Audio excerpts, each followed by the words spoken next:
Welcome back, everybody. Today we have Patrick on with us. Patrick, take a second to say hello to the audience. Hey, I'm really excited to be here. We're excited to have you as well. With that said, let's kick it off with a one-word open. What's one word you could use right now to describe how you're feeling as we're kicking this off? Freedom. That's really powerful.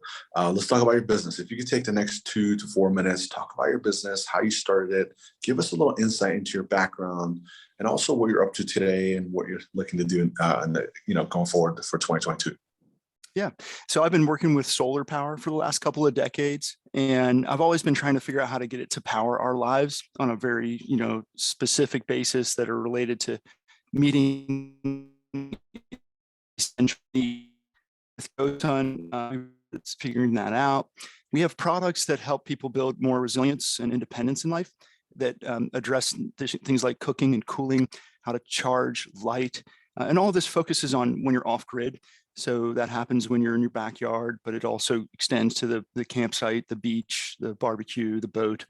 And our products are there for you to fuel family fun as well as emergency preparedness needs. So we're an innovative company based in Cincinnati, Ohio, that basically deals with consumer products that are better than today's traditional products that are hungry on fuel and energy and ice. We have products that don't need anything. They run on the sun. Then they can also run on 12-volt household power and battery power. Awesome. Thank you. Let's talk about a recent win in your business. If you could share with us, a recent win that you encountered, and also tell us, your takeaway from this win and how you got there and all that good stuff.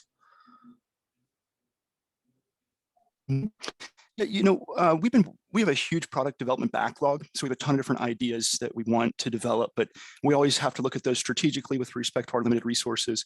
And when COVID hit, we accelerated development on a water purification and sanitation system. So it's a portable kitchen sink product now that you can wash up anywhere you are. And we launched that on a crowdfunding website called Indiegogo, and it took off. And so in the last year and a half, we have sold everything we can possibly manufacture on the GoSun flow, which is like 4,000 units. We can't keep it on the shelves. And that was a result of us, pivoting quickly, responding to a market need on an idea that we had on our backlog that could have sat there forever, but we hurried up and put that in. We did the same thing with a coffee brewing that really the forest fire issues that were so prevalent around the globe in the last several years. Rather than using fuel, let's use electricity to make a cup of coffee first thing in the morning.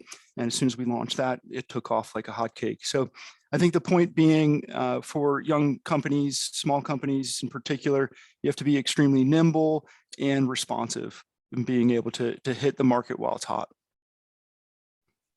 Beautiful. Let's talk about the other side of that. Let's talk about failure. So what is the recent failure that you had? And also, when you went through this, you came out on the other side, like, wow, this is what I learned and I'll never do that again. Or this is what I should have done to avoid this. So what would that look like? Or Yeah. So, we are a product development innovative agency. So we're taking ideas and trying to quickly build a real viable product ship to customers, generally somewhere between 3 months and 2 years. I've been working on a product, a lighting solution, and it has taken much longer than I wanted, and it's become much more expensive. So this is a recent failure. Ultimately, it has taken us more than a year to come up with a product that is now too expensive that it's probably obsolete. It's probably not going to do well in the market. And the result of that was a design exercise where we didn't have a super clear vision of where we were going and why, and what was the specific target market, price point, and consumer. And ultimately, we went too far for too long, and we came up with something that we really like, but it's most likely to be too expensive that the market won't bear. And there's too many lower cost alternatives that might do just as well. So again, it's a lot of it's about speed for us. One of the things we live by is done is better than perfect. I'm definitely gonna have to use that one. I love it because it kind of reminds me of Steve Jobs, right? It's kind of like the way he invented. He could have made the best version of iPhone to launch, but he just got it done, got in the marketplace, and then there's been updates, and here we are on iPhone 13 now. So at the time of recording of this video, so that's really cool. Let's talk about thought leadership. Patrick, can you share with our audience the top 3 things, in your opinion, that makes someone an awesome thought leader? Yeah, thoughts for me are only a small portion of the battle, and it relates to what we were just saying with a person like Steve Jobs.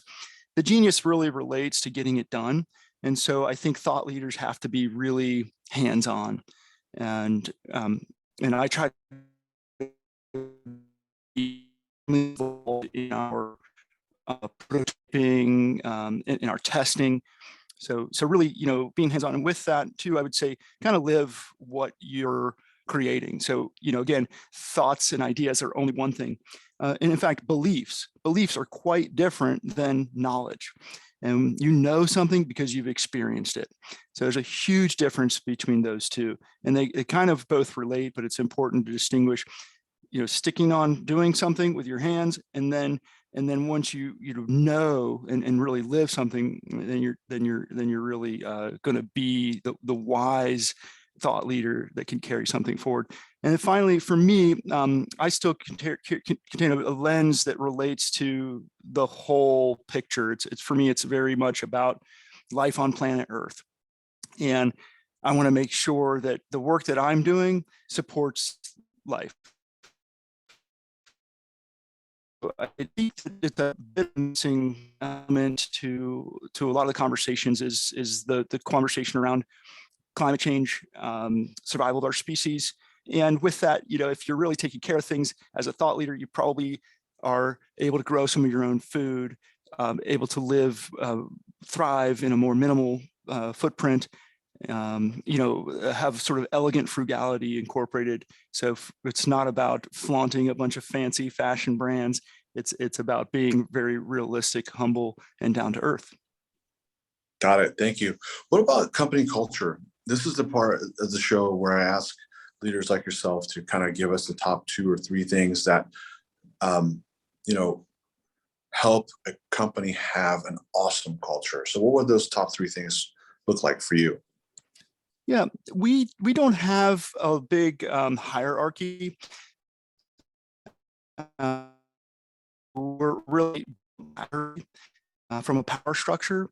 So yeah, the buck stops with me, and I try to make the final decision, take full responsibility for everything that happens.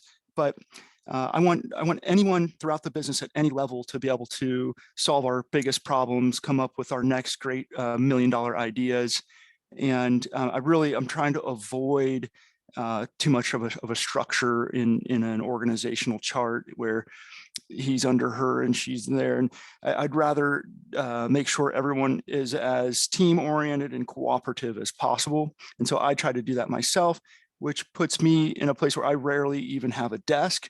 I'm working on my laptop on the same table that others are. So there isn't some separation. I'm willing to take the trash out, scrub the floors, all the things that I'm not above any of the positions throughout the business. So the other elements for us is trying to practice what we preach, trying to use our products as much, trying to live in this off-grid environment and really push the envelope, because those are real major sources of inspiration. And it's the inspiration, it's the imagination that comes from that really helps to drive our product development cycles. So our culture has a tendency to be a bit more open and more raw than many environments, which, when people are trying to hide from work or when they want to just stay in a little comfortable cubicle, it doesn't work super well. We have a very, very brutally transparent environment around here. And a lot of that takes us on adventures outdoors as a company. So we really try to float the river together, go for a weekend long camping trip, as much as we can. That's awesome. Thanks for sharing your point of view on that, because that was a lot of good takeaways there. So here we are at the end. If you could give out your social handles, your website address, that way if our listeners wanted to find out more about you or to follow you, they know how to do so. Yeah, you can find us at GoSun on most social platforms, and then our website is gosun.co. And GoSun's been around for about 8 years. We have about 30 different products in the market, and we would love to serve your off-grid outdoor gear needs. Awesome, Patrick. Here we are at the end. If you could sign us off with a one-word close, tell us what that is and tell us why you're choosing to sign off with this word. My word is resilience, and it's because I believe that sustainability and responsible, that's a bigger challenge that we may never achieve, but we do need to build resiliency. We do need to be able to maintain a semblance of culture and dignity in a rapidly changing world. Awesome. Patrick, thank you very much. Thank you, Tony. It's a pleasure to be here.